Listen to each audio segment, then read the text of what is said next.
ओम श्री गणेशाय नमः। हर हर महादेव। गणों के मुख से और नारद से भी सती के दग्ध होने की बात सुनकर दक्ष पर कुपित हुए शिव का अपनी जटा से वीरभद्र और महाकाली को प्रकट करके उन्हें यज्ञ विध्वंस करने और विरोधियों को जला डालने की आज्ञा देना। ब्रह्मा जी कहते हैं, नारद वह आकाशवाणी सुनकर सब देवता आदि भयभीत तथा विस्मित हो गए। उनके मुख से कोई बात नहीं निकली। वे इस प्रकार खड़े या बैठे रह गए मानो उन पर विशेष मोह छा गया हो। भृगु के मंत्र बल से भाग जाने के कारण जो वीर शिवगण नष्ट होने से बच गए थे, वे भगवान शिव की शरण में गए। उन सब ने अमित तेजस्वी भगवान रुद्र को भली भांति सादर प्रणाम करके वहां यज्ञ में जो कुछ हुआ था वह सारी घटना उन्हें कह सुनाई। गण बोले, महेश्वर दक्ष बड़ा दुरात्मा और घमंडी है।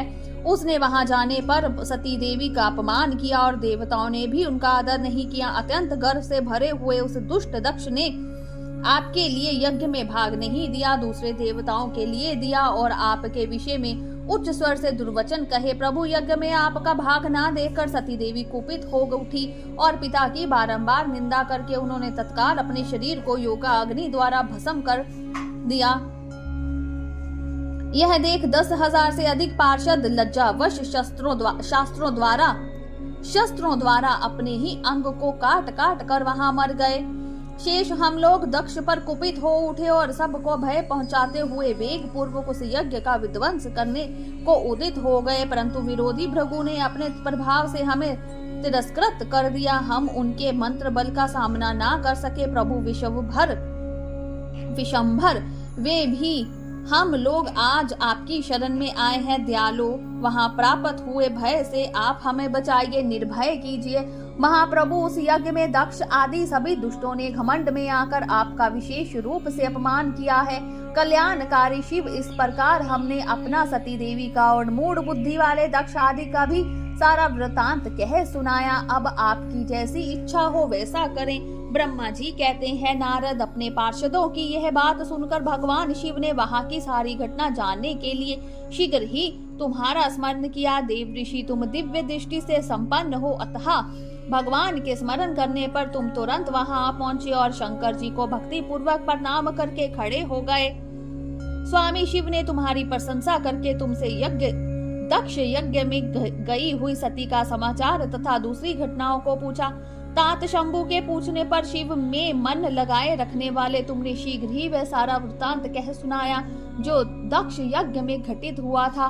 मुने, तुम्हारे मुख से निकली हुई बात सुनकर उस समय महान रुद्र पराक्रम से संपन्न सर्वेश्वर रुद्र ने तुरंत ही अपना बड़ा भारी क्रोध प्रकट किया। लोक संहारकारी रुद्र ने अपने सिर से एक जटा उखाड़ी और उसे रोष पूर्वक उस पर्वत के ऊपर दे मारा। मुने, भगवान शंकर के पटकने से उस जटा के 2 टुकड़े हो गए और महाप्रलय के समान भयंकर शब्द उत्पन्न हुआ।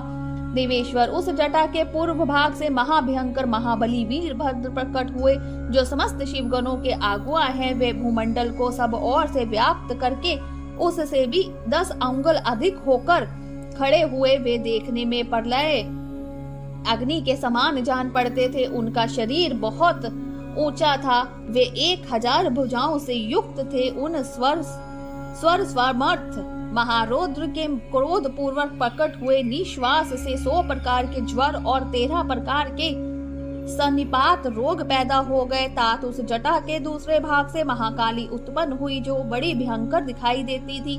वे करोड़ों भूतों से घिरी हुई थी। जो ज्वर पैदा हुए वे सब के सब शरीरधारी क्रूर और समस्त लोगों के लिए भयंकर थे। वे अपने तेज से प्रज्वलित हो सब और दाह उत्पन्न करते हुए से प्रतीत होते थे। वीरभद्र बातचीत करने में बड़े कुशल थे। उन्होंने दोनों हाथ जोड़कर परमेश्वर शिव को प्रणाम करके कहा, वीरभद्र बोले, महारौद्र, सोम, सूर्य और अग्नि को तीनों नेत्रों के रूप में धारण करने वाले प्रभु, शीघ्र आज्ञा दीजिए। मुझे इस समय कौन सा कार्य करना होगा? स्नान? क्या मुझे आधे ही क्षण में सारे समुद्र को सुखा देना है? यह इतने ही समय में संपूर्ण पर्वतों को पीस डालना है।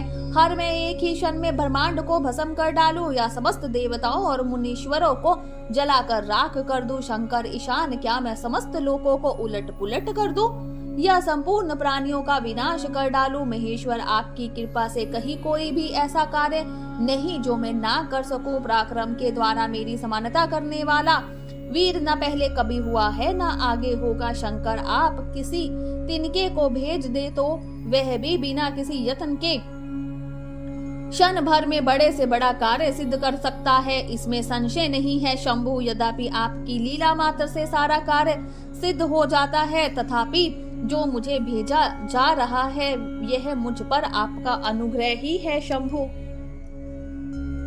मुझ में भी जो ऐसी शक्ति है वह आपकी कृपा से ही प्राप्त हुई है। शंकर, आपकी कृपा के बिना किसी में भी कोई शक्ति नहीं हो सकती। वास्तव में आपकी आज्ञा के बिना कोई तिनके के आदि को भी नहीं हिलाने में समर्थ है, यह निसंदेह कहा जा सकता है। महादेव, मैं आपके चरणों में बारंबार प्रणाम करता हूँ।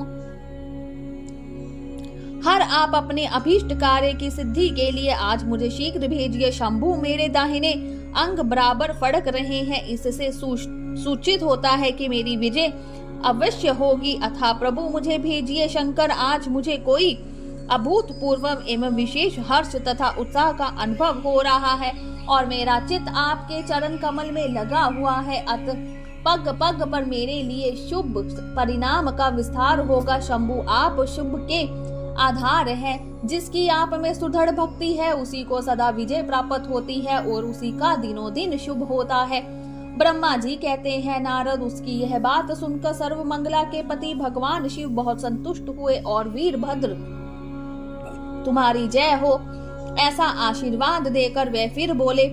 महेश्वर ने कहा, मेरे पार्षदों में श्रेष्ठ वीरभद्र ब्रह्मा जी का पुत्र दक्ष बड़ा दुष्ट है, उस मूर्ख को बड़ा घमंड हो गया है, अतः इन दिनों वह विशेष रूप से मेरा विरोध करने लगा है। दक्ष इस समय एक यज्ञ करने के लिए उद्यत है। तुम याग परिवार सहित उस यज्ञ को भस्म करके फिर शीघ्र मेरे स्थान पर लौट आओ। यदि देवता, गंधर्व, यक्ष अथवा अन्य कोई तुम्हारा सामना करने के लिए उद्यत हो तो उन्हें भी आज ही शीघ्र ही सहसा भस्म कर डालना। दीतिची की दिलाई हुई मेरी शपथ का उल्लंघन करके जो देवता आदि वहां ठहरे हुए हैं उन्हें तुम निश्चय ही प्रयत्न पूर्वक जलाकर भस्म कर देना। जो मेरी शपथ का उल्लंघन करके गर्भ युक्त हो वहां ठहरे हुए हैं वे सब के सब मेरे द्रोही हैं, अथवा उन्हें अग्निमय माया से जला डालो। दक्ष की यज्ञशाला में जो अपनी पत्नियों और सारभूत उपकरणों के साथ बैठे हैं उन सबको जलाकर भस्म कर देने के पश्चात फिर शीघ्र लौट आना। तुम्हारे वहां जाने पर विश्वदेव आदि देवगण भी यदि सामने आ तुम्हारी सादर स्तुति करे तो भी तुम उन्हें शीघ्र आग की ज्वाला से जलाकर ही छोड़ना।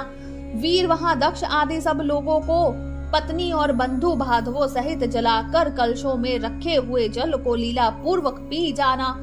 ब्रह्मा जी कहते हैं, नारद, जो वैदिक मर्यादा के पालक, काल के भी शत्रु तथा सबके ईश्वर है, वे भगवान रुद्र रोष से लाल आंखें किए महावीर वीरभद्र से ऐसा कहकर चुप हो गए। बोलिए शंकर भगवान की जय, उमापति महादेव की जय, हर हर महादेव।